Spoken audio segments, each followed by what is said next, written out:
Alright, welcome back, fellow Tarnished, to a playthrough of Elden Ring. I'm Stubs the Wizard. Yeah, your host with the most. And we're down here in the Weeping Peninsula. And first of all, you notice I'm playing as a samurai.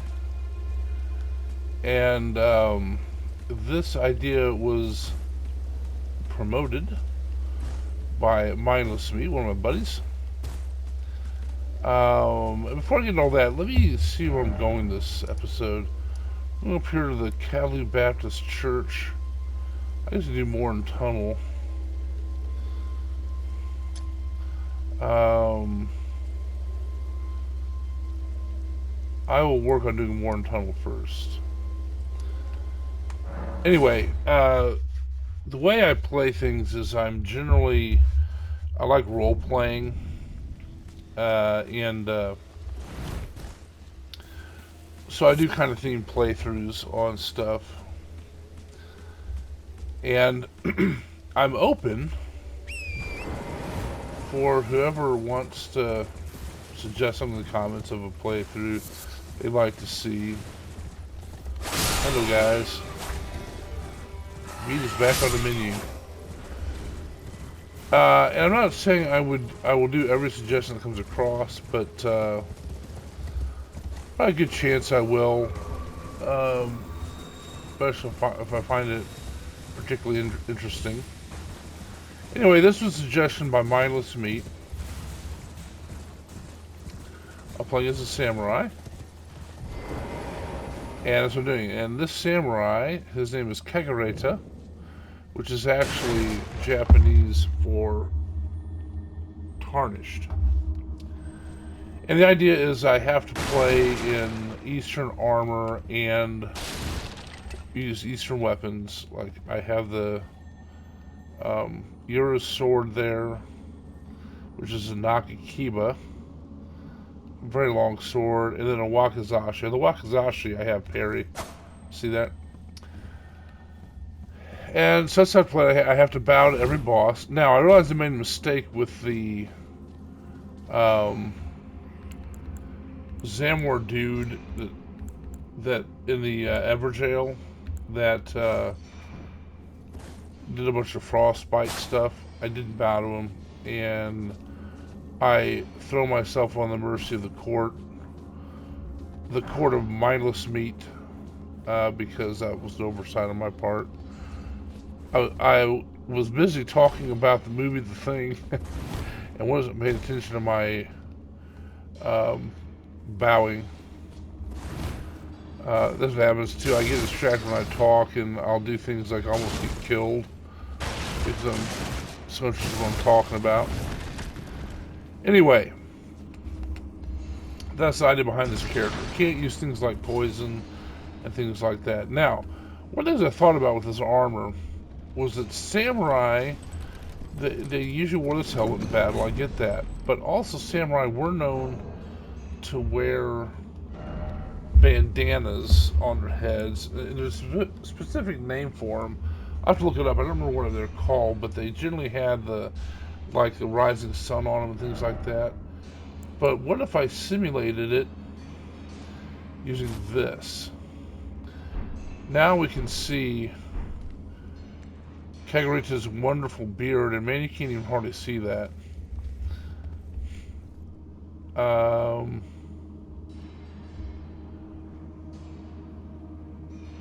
Yeah, that's not gonna work for me. And also, mindless meat. If you want to weigh in and say whether or not that's allowed, there is one, the festival one that'll work better, but it's still not. It won't look exactly like a bandana. It'll look like a wreath of thick flowers around his head. Anyway, I just wanted to show off his beard, really. That was done in honor of Mindless Meat, who is somewhat,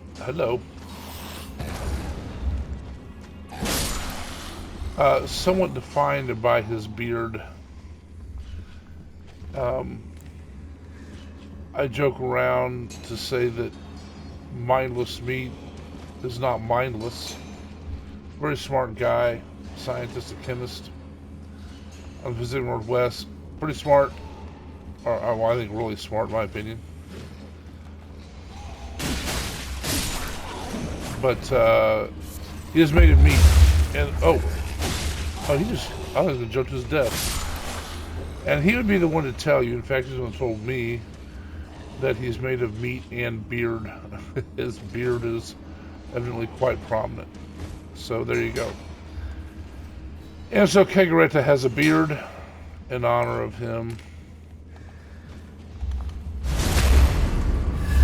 Mindlessly.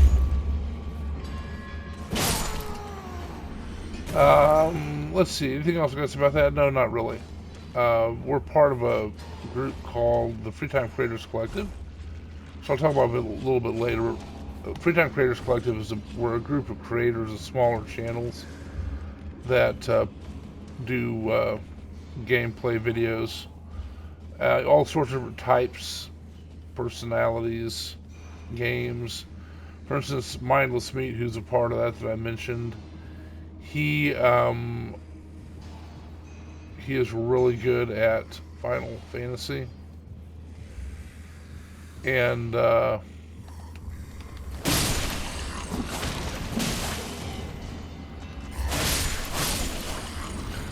him. And so, like, any question you had about Final Fantasy, he would be the one to ask. Why could I not hit him? That was strange. Explosive stone. But you get, you have other luminaries on there, such as I'm Not Great. He plays a lot of Elden Ring in different games. You have Plumberry Delicious. She does a lot of let me get my health back here. She does a lot of survival type games, where you build your fort and defenses and things like that. And so that's really fun. And she's really creative. She, in Sons of the Forest, she's building or has built, I gotta catch up with her, Lothlorien. And it's just really cool. So you'll meet people like that, the Freetime Creators Collective.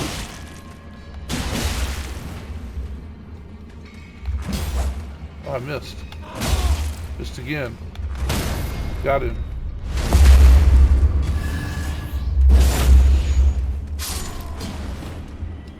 Come at me, brother. Not that way. Notice with it's one-handed it bounces off. That's because these guys made a rock. There's a hardness level of everything. And here, those guys have a hardness level. I don't think I'm going to go this way yet.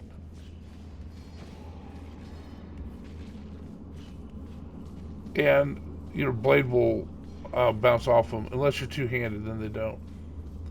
I did up here. Yeah, okay. Let's check these out. Okay, and so continue the Freetime Creators Collective talk. This is an introduction. I gotta be a little careful here because these guys will rush you.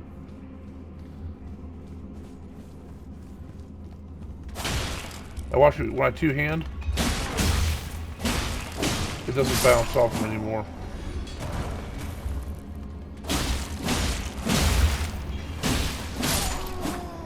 You also have an extreme amount of poise. I feel like there's a dog out there too. So if you notice, he didn't stagger. Two-handed I don't bounce off anymore, but I also still can't stagger him. Oh, yes, that was it. I thought there was a dog up there. Anyway. So back to the Freetime Creators Collective talk real quick.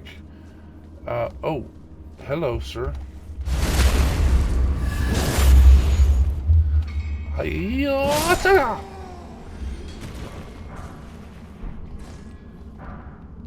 Got him. So, Big Baby J would be another example of one of the guys in the Freetime Creators Collective. This guy will throw magic rocks at me.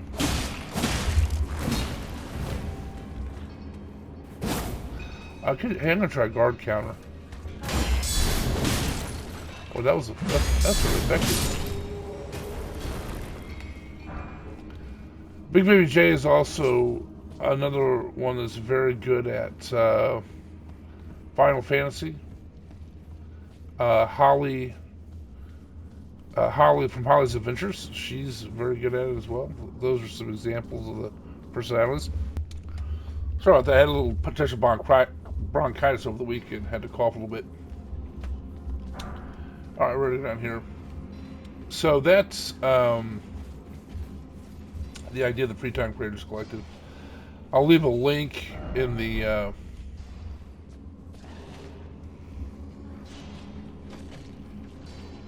well, I don't remember this for what.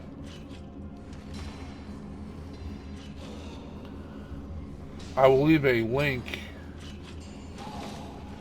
I was going to do these so in the description with the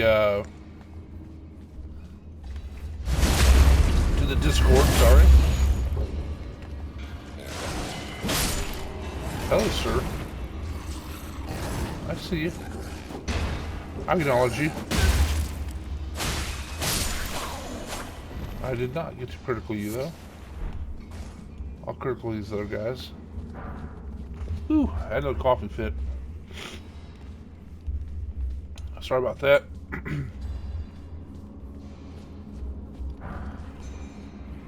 So, anyway...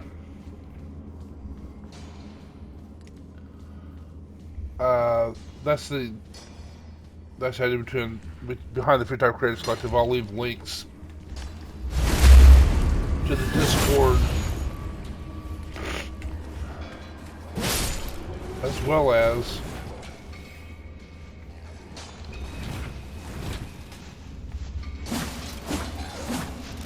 there we go. As well as some links to the OG channels. Pardon me. It is so hard to talk while I fight.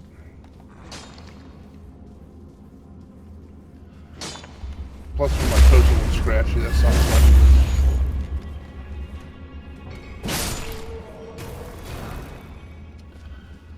Alright, so that about covered the Free-Time Creators Collective. So let me move on to The Thing.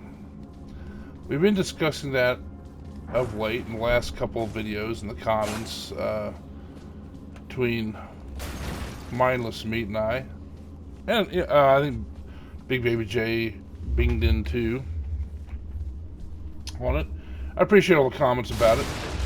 And what we're discussing is, first of all, Mindless Meat and I are sort of brothers from another mother in some ways. We have very similar likes. I guess that's not that unusual for gamers, probably.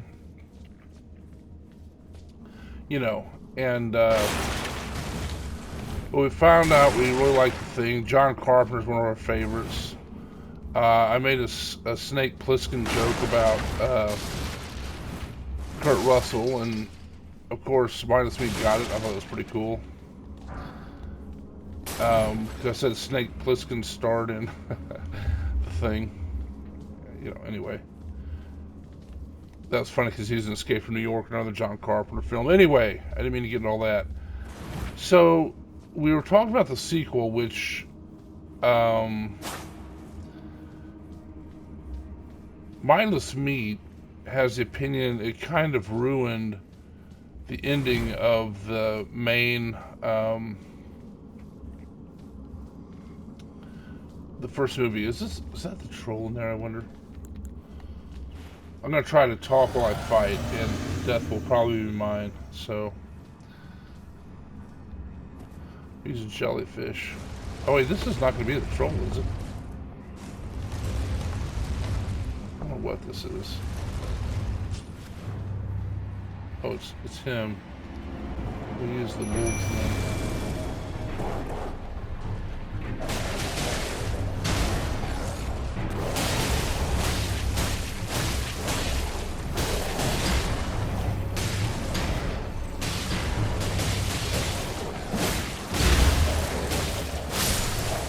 got him. That was really not that hard. Oh, shoot. Well, sorry, mindless meat. I got to talking again, forgot to bow. I need to be whipped with a wet noodle. I'll get it. I will get it. I just gotta remember. Well, that's that. I got the rusty anchor, which is actually a very good strength weapon. We'll go back to the beginning here. So I want to take a moment though to talk about the thing real quick, because mindless meat was of the opinion that it kind of ruined the ending of the first movie, because at the end of the first movie, Childs and McCready are basically, they're in the Antarctic, and they went to blow up the base, and I had to watch the movie again. The explosives didn't work. I think the thing might have, like, destroyed the detonator or something. I don't remember exactly. But then McCready threw in dynamite or something like that and made it go off. And we'll go up here and do the Callu Baptismal Church while I'm talking. So, anyway, the entire base in the Arctic is destroyed, and McCready's sitting there by the fire, and this rolling goat, take that, don't make me chase you. Childs comes up and sits down by the fire with him. I guess, to be clear, the fire is caused by the base burning. And it's pretty cool. It's a really cool ending because you're not sure.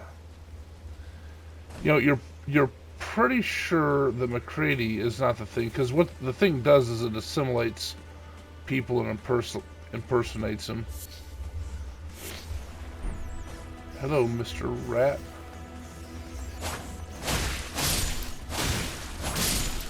So you're pretty sure, because you're following McCready a little bit, you can be pretty sure the helicopter guy, Kurt Russell's character, is not the thing, or, you know, because it takes over people and impersonates them. Now, he could still be the thing if, so for instance, let's say the thing impersonated him and realized there's no way to get out, I just have to go back to being frozen, because it'd been frozen for, you know, it had been frozen in the ice for thousands of years, and so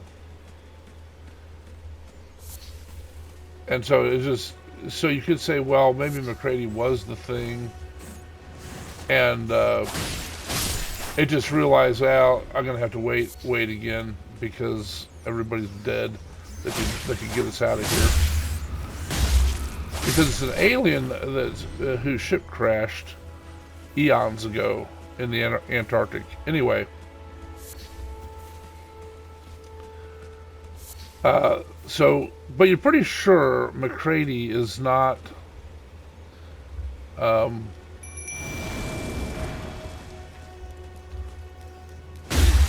ouch.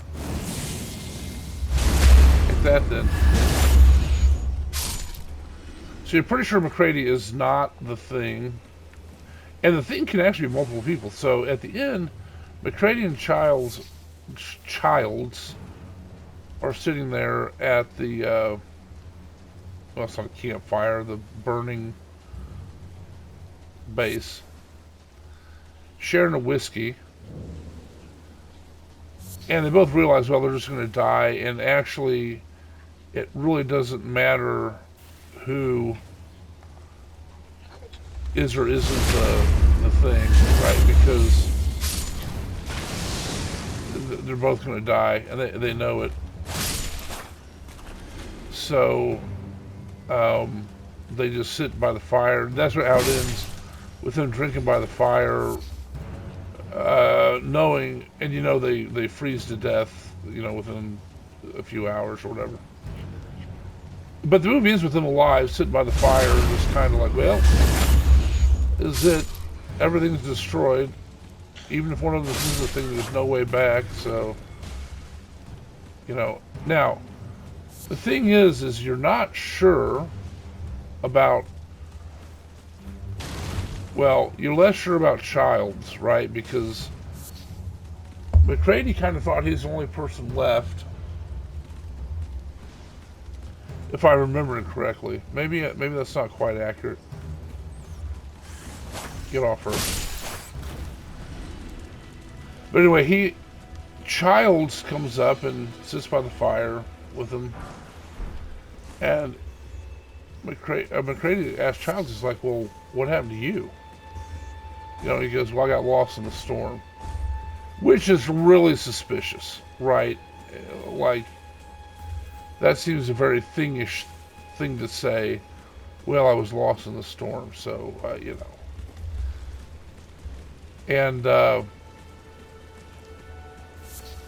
you don't know what to believe. And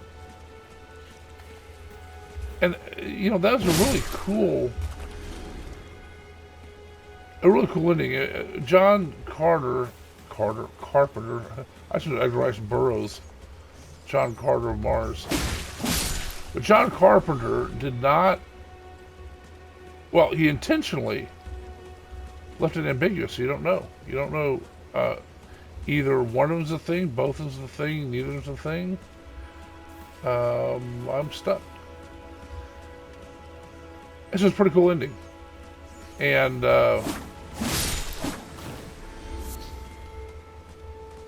great movie. So, all this to say, Mindless Meat,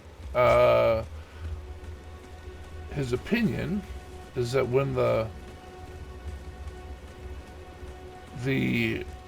prequel came out with Mary Elizabeth Winstead, who is, oh, there's a dude there, is one of my favorite actresses.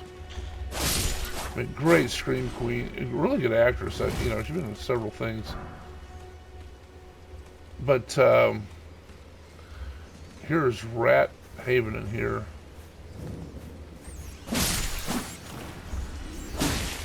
We've arrived at the Baptist Church.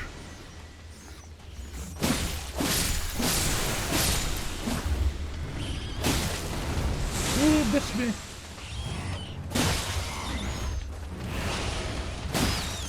You're about to die, Rat. So,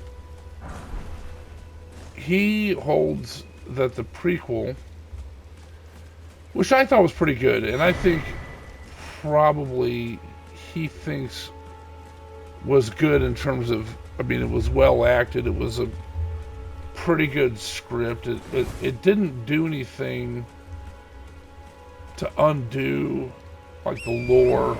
You know, they didn't have something, well, that couldn't happen because in the original this happened, right? A lot of prequels make that mistake, you know, as well, that just broke continuity, so that couldn't happen. But he brought up a very good point, that in the prequel, it is defined that the thing cannot assimilate non-biological matter. So, in other words, if you have fillings, when they find your little corpse puddle or whatever, your filling is going to be there too. Earrings and all that sort of thing. And in fact, at the end of the prequel, that's the way Mary Elizabeth Winstead discovers that her sort of boyfriend guy